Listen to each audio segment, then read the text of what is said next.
Well, here we are, and this is the second last episode of the Move series, in which we pick up all the tools and equipment from a 6-acre hobby farm over in Langley, transport it up over the Coquihalla and into the Okanagan onto our much expanded 20 acres here. Thanks for being part of the journey and coming along with us. I really appreciate your likes, your comments, and your questions. I try and respond to each one as quickly as I possibly can. I hope that along the way you've picked up some tips, tools, tricks, techniques that you can use, even if you're not doing a move of this magnitude. And so here we are again, second last episode of the series, and then we're going to move on to bigger and better things. When moving a hobby farm and all that goes along with it, there's just a ton of nuts and bolts, mechanical tools, carpentry tools. Coral's videoing me right now, and if you can see behind her, there's drill press, planer, coping saw, a cutoff saw, a table saw, and a ton more. I think there was something like 10 toolboxes as well that we moved. And it's really easy to get to thinking, hey, we've got 8 of the 10 trips done. We're just about at the end, when in fact, nothing could be further from the truth. Because small stuff, by its nature, turns out to be the biggest problem. Not just packing it. That's relatively easy. But rather, packing it in such a way so that one doesn't have to handle and rehandle it 4, 5, or 6 times before it reaches that final destination, be that in the corner of the barn or a corner of the woodwork shop or out by the sawmill. And so what I ended up with is I've got essentially 4 key work areas. We're right now in what's going to be the woodworking shop. And you can see over here, I've got 4 different kinds of nails. And this, sadly, is not going to be the final resting place. Down in the barn, I have at least 3 more sizes. But this is the type of racking system that I wish I had had in Langley and could have just easily taken things off the shelf or taken a picture, taken things off the shelf, and then transported them. And then back over here, we kind of jammed in duct tape and a whole bunch of other stuff. Like, as I'm looking for stuff, I'm just constantly confounded as to where that was going to be. So Coral and I undertook to organize ourselves differently. However, having said all of that, there was some things that we did right, and we're going to cover some of that in this episode. So number 1, the woodwork shop. Number 2, in terms of key work areas, is the barn workshop, where Coral and I are going to keep the tools for general farm maintenance, everything we need for fencing, plus an electric driver, a power drill, and all of that stuff that you need when going to work on a gate. Number 3, there's the mechanical shop. And in some of the pictures, you would have seen the black cargo trailer. So we're turning that into the mechanical shop. So if and when, and it really isn't if, it's just when we do another move, we're just going to hook up to that black trailer, and all of the tools, the socket sets, the screwdrivers, the Allen wrenches, and a whole lot more is going to be in the trailer. And it's going to be as easy to transport as just hooking up a trailer to a vehicle. Number 4, the sawmill and tree handling related tools. I think I've got 4 working chainsaws plus an Alaska chainsaw mill. Then there's the bandsaw sharpening equipment, the chainsaw sharpening equipment, and all of the other supplies necessary to maintain. That's going to be housed in the 7x14 white cargo trailer that you've seen in some of the pictures. So we're learning, and this move has been easily the biggest move we've ever done, and I've learned more than on any previous move. And so along with the tools, there's all the disposable items. We need everything from shop towels to hand cleaner at each of the key work locations in order to be efficient. So stay with us, and we're going to walk through some of the other learnings here. The big stuff. Despite requiring extra attention during loading, tie down and transportation required attention to everything from hitch weight to tire pressures. But all of that paled in comparison to packing all of the small stuff in a manner that would make it possible to get it organized and make it easy to reorganize when we got to the destination. The small stuff really consisted of 4 key categories. Number 1, all of the containers, buckets, halters, harnesses, saddles, and animal care products for critters, starting with chickens, goats, and the pig, all the way to cats, dogs, 4 of those, talking about dogs, and 2 horses. Category number 2 was all of my sawmill related parts and tools. It's easy to gloss over all of the cords, chargers, and other items that were in that sawmill shed. Category number 3 for me was our general farm equipment maintenance, parts and tools, from nuts and bolts to lubricants, those spare parts that are where you're going to be in a bind and it's going to cause an unnecessary trip to town. And then lastly, the 4th category, which was my woodwork shop, which included the workbench island that I'm standing at as we video this. It was easily and quickly moved by unscrewing the approximately 4 by 8 foot top. It's actually 6.5 by 4 that was fastened to the 2 72-inch by 21-inch rolling workbenches. Now, as with in many such projects, it boils down to having the right tools. And for us, that boiled down to 3 things. Number 1, animal transportation. Gotta tell you, Coral was super well organized around the animal transport, and between some very specific animal pens and the horse trailer and one very long, very hot day coming across the Coke, we did confine it to a single trip adventure, which is what part 6 of this series was all about. Number 2, there was general cargo, and for that we obtained a couple of the most economical tandem axle cargo trailers that I could find. That allowed us to just jam them full, floor to ceiling, with a host of items and concern ourselves only with packing them in such a way that there would be no load shift. In other words, minimizing the tie downs was paramount. At the time of this video, the move is now well behind us, and I'm just finishing off the last couple of video segments. And so the black trailer has in fact been transformed into my mechanical tools trailer, and nobody could be more happy about that than me.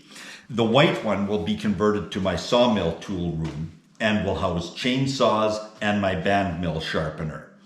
Now, stay tuned for an upcoming episode where those transformations are complete. I'm really looking forward to showing off those 2 trailers for you and hearing your suggestions on how they could be made even better. And so I said there was 3 categories of tools. There was the animal transportation, there was the general cargo, and number 3, there is the tools to organize and pack the small stuff in the most efficient manner.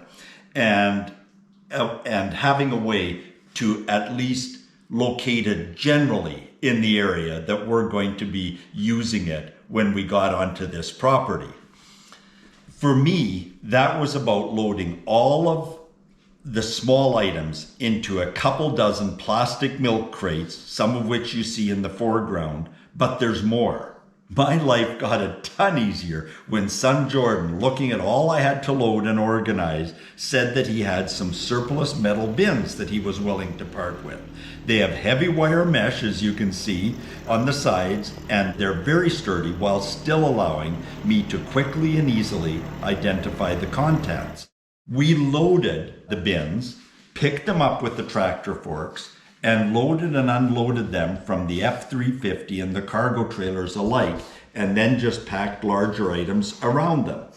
Well, there you have it. Mix up moving the small stuff with loading and unloading some large items. And there has to be something in there that's amusing for children and at least some of our grandchildren who have been enjoying seeing the various little videos from the various stages of the journey.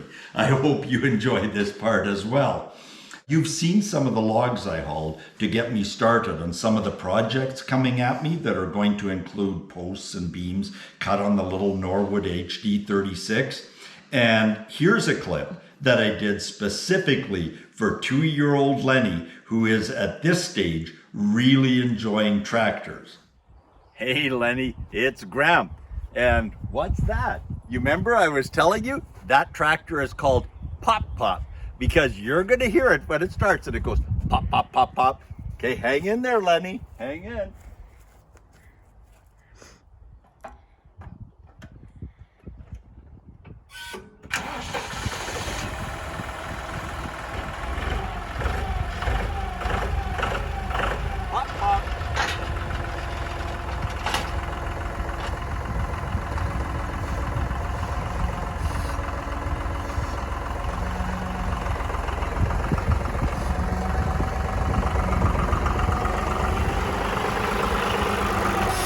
Now we're going to video a little bit of unloading these logs, but for our adult viewers, my grapple is in Langley.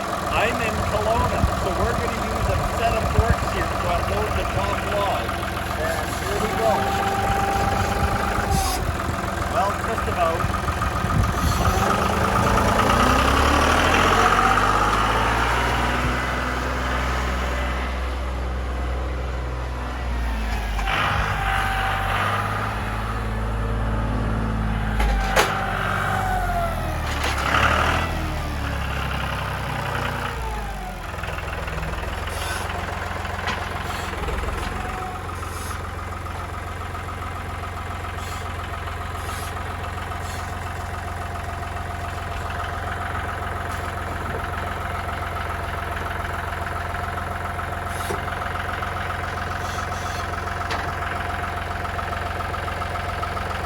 I love this John Deere 5103, 3-speed transaxle, 3-speed transmission.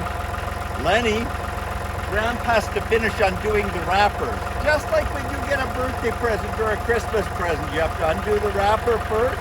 So Gramp had to come in and push this because otherwise I can't get my wrappers out of here. So what I mean by my wrappers is, these aren't ribbon, they're chain, Lenny.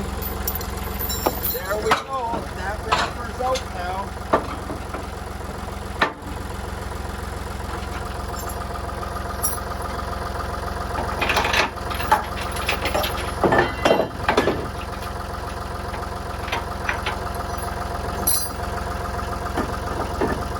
Sometimes it's hard to get the wrappers out. One more to go.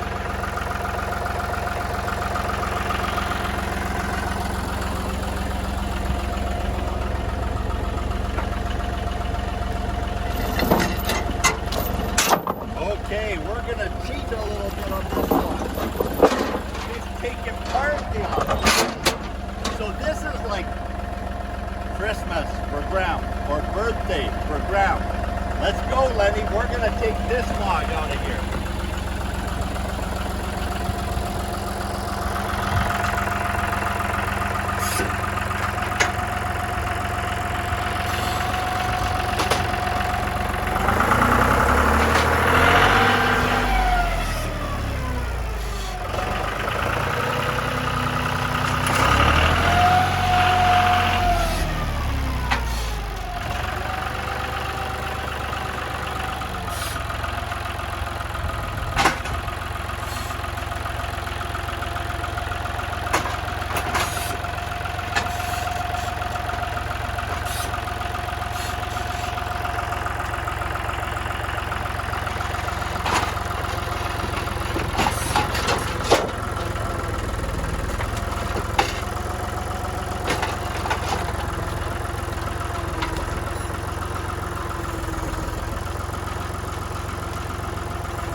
Gramp has to get some help here. 1 minute. Okay, Lenny, here we go. This is the help Gramp was talking about. Gotta put this in here to hold the log. Think we got it.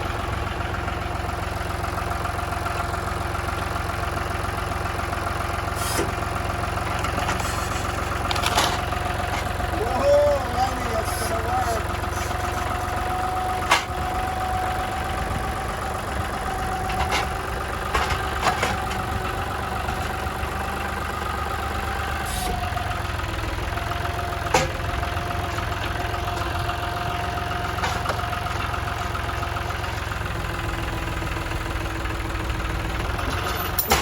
Boom! Here we go. Whoa!